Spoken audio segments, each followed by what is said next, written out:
the thing is, they're right. Like a lot of it doesn't work. Like it requires a more nuanced approach to get these things to work, and it requires software architecture sort of built around a given use case to also make it work. The interesting thing for me that I found is a lot of people anchor on the voice, and they're like, oh, like how does the voice sound? Like, I don't know if consumers are going to accept this voice. And one thing that we've learned is, one, the vast majority of interactions, like if people call in right off the bat, obviously it's voice right away, um, and those work.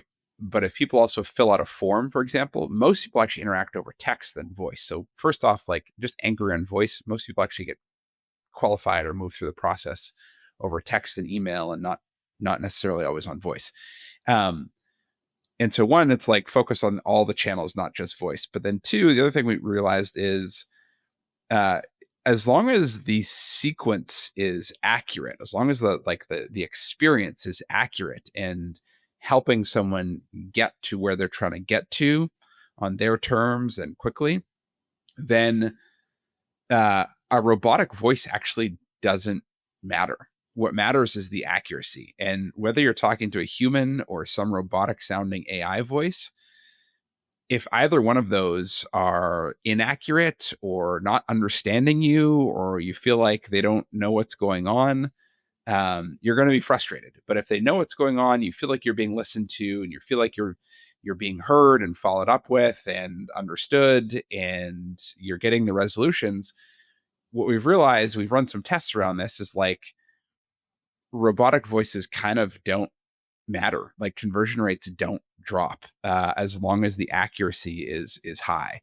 And I think you could say the same for humans. There's humans who, if they have less accuracy, you're going to see conversion rates drop, and there's humans that have higher accuracy and conversion rates go up. And so I think people need to really look at it as like, how do you get this thing to perform accurately regardless of voice, and then just use the best voice you can. But like it's less about the voice and more about the accuracy of the entire process. When you think about an actual conversion killer, I can speak about my own experience from the other side, from the operational standpoint of these firms.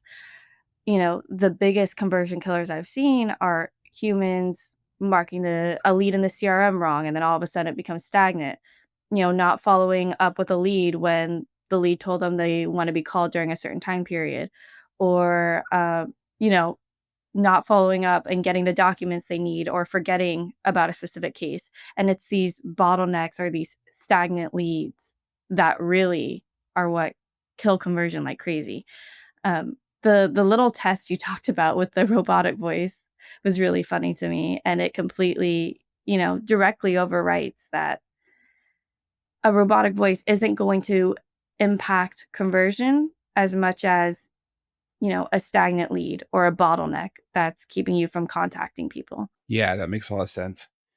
What are some examples of those bottlenecks that you've seen? Like you talked a little bit about some of them, but can you expand on that? Like how you saw conversion rate impacted because of these bottlenecks, and sort of where these bottlenecks presented themselves and how you sort of identified them? I remember when we initially wanted to scale and put more focus into digital marketing and increase our ad spend, we started producing all of these leads, and we started having more capacity to analyze our marketing from a very like performance marketing perspective.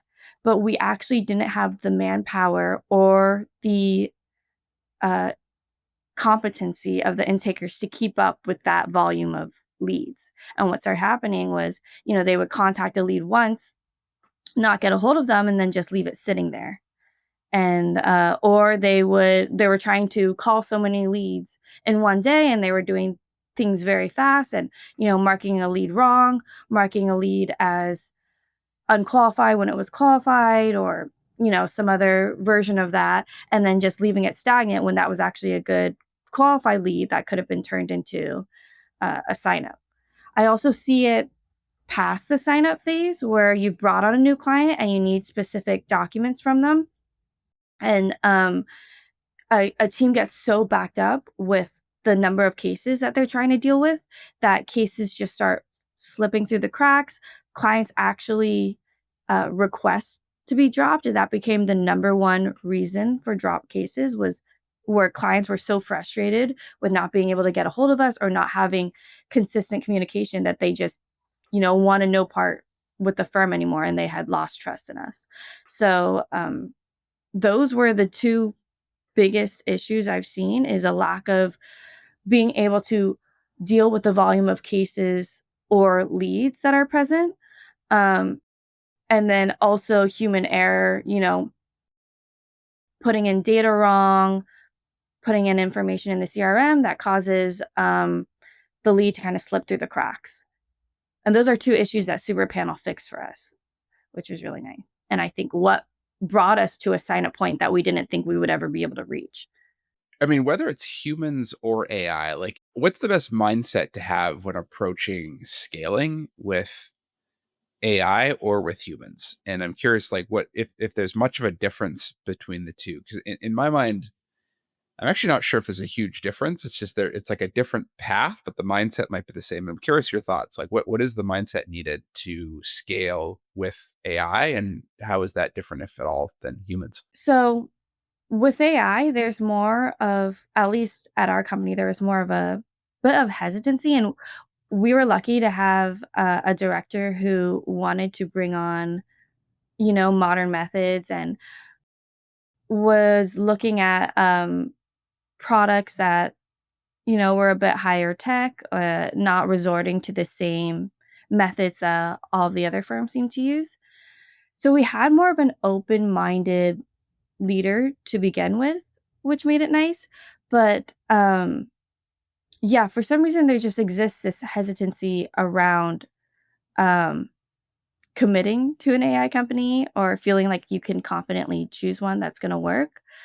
I do remember scaling in general. We were very overly ambitious, and we thought, just put a lot of spend in there. We hired someone who was very experienced in performance marketing and could own the process for us. And we thought more leads, more revenue, more cases, everything. And we didn't think it through. We didn't realize that, you can pump all this money in marketing, but if you don't have the correct process or the manpower to deal with it, it's just not going to work. So it's kind of like hand in hand. If you want to scale, you need to make sure that you have something that can process that increase in leads. And I've seen other firms start to do this because they're realizing more and more how to work in the digital marketing space, and they're not only doing the billboards and the bus ads that you see from law firms, but they're increasing their meta ads. They're doing Google, bidding on keywords, and they're doing all these different types of performance marketing, and they're able to analyze it now and scale and figure out how to produce more leads, but then they don't have the actual manpower to keep up with it. So I think that's where Superpanel fits so seamlessly with us, is we wanted to increase our sign up number. We wanted to have more leads and have more cases, and then we pumped all this money into marketing, but we didn't have the manpower to match that. So then Superpanel provided us the capacity to deal with that influx. Got it. Got it. Yeah. So it just it helped increase the capacity that you could handle, really. So you kind of, intake becomes less of a constraint. And then it's like more of like, how do we just do enough marketing? It became a good tool for us to scale because, otherwise, what do? You hire more intakers, you take a couple weeks to train them. It becomes more of an extensive process than when you put in the time to have a working AI, and then you can just, start scaling from there. Do you think there's a similarity between hiring people and hiring a digital teammate like Superpanel? Because one of the things I've observed is no matter what, like if you're the partner at a firm or founder of a company or whatever, like there's this hesitancy to hand over control. And if it's hiring a person, like let's say you're the lawyer and you're doing intake, like it's kind of hard to hand that over. Then you find maybe a paralegal or another lawyer that you really trust and you let them do it. And then you're kind of hesitant to hand that off to anybody else. But at some point you have to figure out a system to train and onboard other people to do some part of the job at the company. I'm just using intake as an example. Um, it's kind of the same with AI. You just need to go through a training process where you're handing over control to this digital employee and understanding how that digital employee or that digital teammate makes decisions and does things, and then iterating on it. Like I view it as kind of the same thing. It's just a different approach, but you're like, you still need to hand over that control. You need to process to sort of train and onboard and build trust. Yeah, it's, whether it's a person or AI, you still need to set them up for success and give them that graceful learning phase, I guess is what you would call it. It's like an Whether investment, right? You need to invest in that. exactly, Let yeah. them make some mistakes at the beginning, but have a process to not make the same mistake twice and to learn from those and just get to that stabilization point. Mhm. I mean, that's a good way of looking at it because, firms are comfortable hiring on a new intaker and providing them with a training program, and they understand, okay, it's gonna take this period of time for them to get on their feet, um, and they're used to that transition, but then when it comes to AI, they're kind of, gripping on tightly, watching it closely, wanting to control how it's performing and at, what speed, but if you give it that graceful learning phase that it needs, the thing that separates AI from a human is that, there's more sustainability with the AI. You don't have to worry about it, deciding to leave and then having to bring on a whole new person and start the process over.